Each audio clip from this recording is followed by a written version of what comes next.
Nick Angstadt from Locked On NBA here, joined by the great Kane Pitman from the Locked On Bucks podcast. And Kane, here we go again. Milwaukee Bucks going back into the playoffs. You feeling good about this time? Yeah, this is the postseason of validation for the Bucks. That's what I'm calling it because all season long, all regular season long, we've looked at this team. We've looked at the different things they've tried offensively and defensively. But what do you actually take away from this regular season where players are missing left, right, and center? Teams are playing 5 games in 7 days. So it's been really hard to actually know what you can take from this. And we knew the whole time that the only way or the only time you're going to find out how successful these changes have been are in the postseason. So I think that if you're a Bucks fan, it's probably an anxiety-inducing period of time, actually, because you understand if things don't go well, it could get a little bit messy. Yeah, we'll get into some of the stakes a little bit later. I think that's going to be a really big segment for this team specifically. But let's just talk surface level. Who is in the playoff rotation? We know the names. We know Giannis. We know Brook Lopez and Chris Middleton. We know those kind of guys. There's some new guys, obviously, with Holiday. But who is in the rotation, and then which role players are really going to have to step up in that rotation? So we know the starters in terms of Giannis, Chris, Jrue, Dante, and Brook Lopez. They're obviously going to play a significant part in the Bucks playoff rotation, but there are question marks over a couple of guys that they brought into the team, and that's Bryn Forbes and Bobby Portis, because again, I think both of those guys have been fantastic all season long. They've given the Bucks an offensive punch, a scoring punch off the bench that they haven't had in the past. They haven't had that guy that can come in off the bench and get you 20 points on any given night. But I think there is also some concern that during a playoff series, they are players that historically have been able to be targeted. Bobby Portis hasn't played a lot of playoff basketball, to be fair, but in regular season matchups, we've seen it from time to time. So I think those two are the wild cards.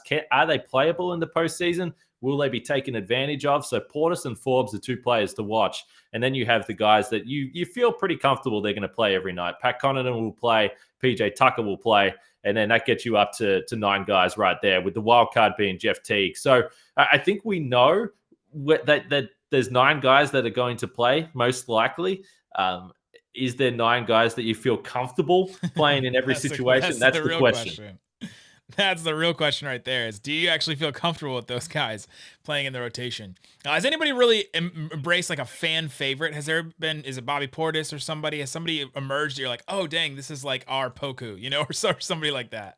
I think it is Bobby, which is why everyone wants him to play well and be a success story in the postseason. Because if you look at his attitude and his personality, and you think about the Bucks teams over the last 2 years, Giannis is obviously a great character, and he's funny, and he plays around with the media, and he's funny from that perspective. But Bobby Portis is a bit of a wild card. He lets his emotions fly a little bit. You see it out on the floor. He's out there flexing, and the Bucks don't really have a guy that's a wild card like that. So I think Bobby Portis, the fans have loved, again, not only for the personality, I think for the scoring punch that he's brought. He's had an excellent season offensively. He's had some really, really big games. So I think Portis is the guy that the fans really want to play well in the postseason, and probably been sort of taken on as that fan favorite off the bench. Hey, he definitely killed the Mavericks one game. That is for sure. What's the biggest strength of this team? I mean, obviously Giannis is kind of the big one. You could just say Giannis as a strength of this team, but they've changed a lot recently. What is the biggest strength, and then maybe what is the thing that this team struggles with the most? Yeah, I think the strength is this season compared to years gone by is offensive versatility, because again, in years gone by, certainly once they've got to the postseason, the concern has been that, okay, give the ball to Giannis at the top. Go figure it out, man. You're going to have 5 guys standing in front of you. Go figure it out. And that's a very difficult challenge. And to be fair, I think if you look at the playoff numbers for Giannis, they're a lot better than they probably get portrayed. I mean, the guy still put up monster numbers in the postseason, but over the course of a 7-game series, it becomes difficult to manage. So I think now adding Jrue Holiday, I mean, I don't know if that's got enough attention. The fact that how much better he is than Eric Bledsoe, that's going to be significant. And the way they've utilized Brook Lopez within the perimeter. The Pelicans know how big of a difference. The scoring punch off the bench.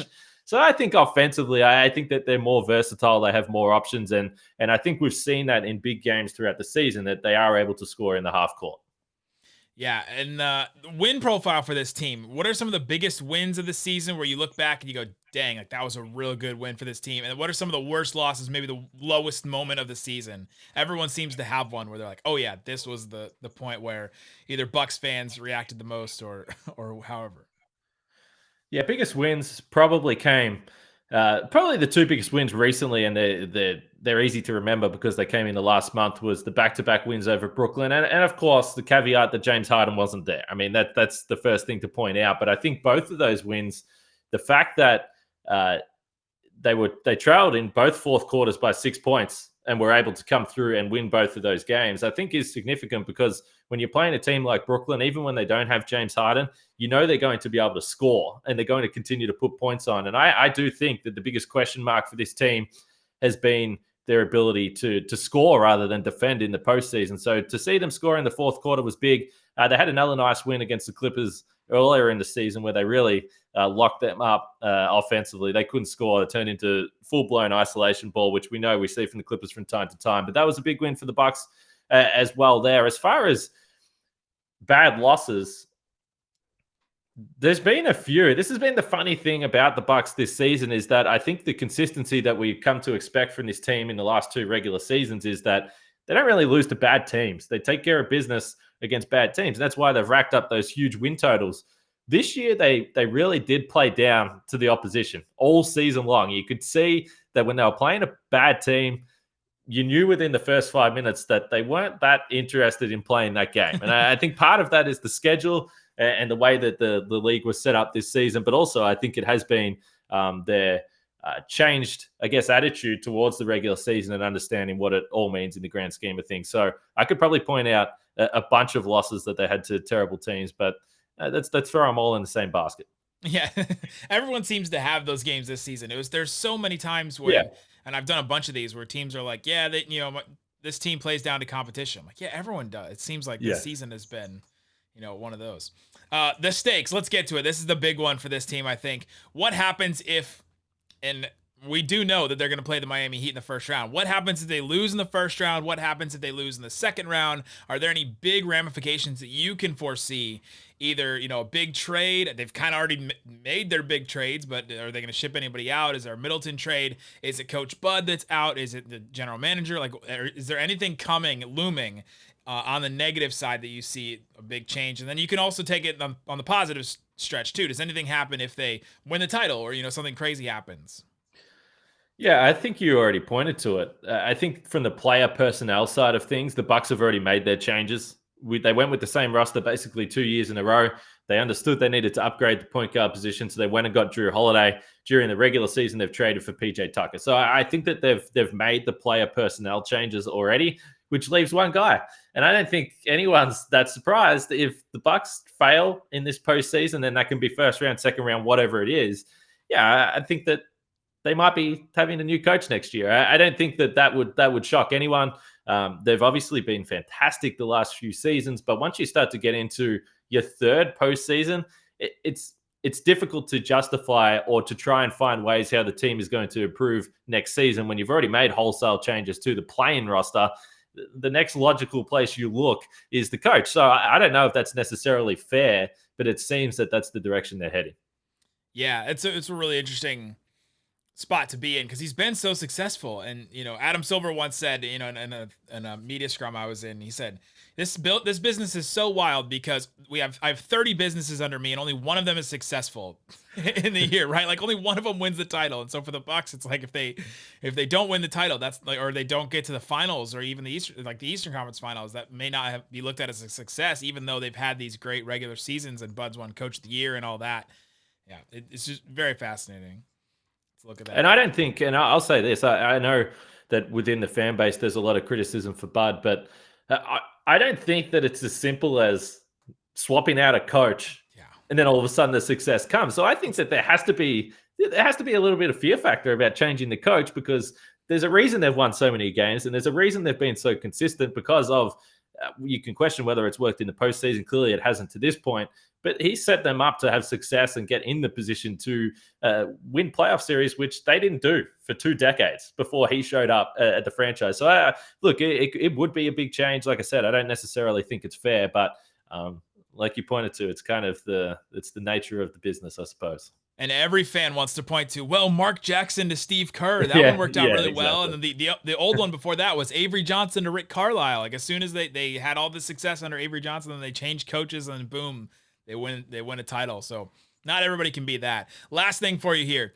Which national narrative have you heard about the Bucks, about Giannis, about anybody really on the team that's wrong or misunderstood? That either, you heard a talking head or somebody say and just keep spouting off like Giannis doesn't have a jump shot. That's kind of the big one. That you've heard that's misunderstood or wrong.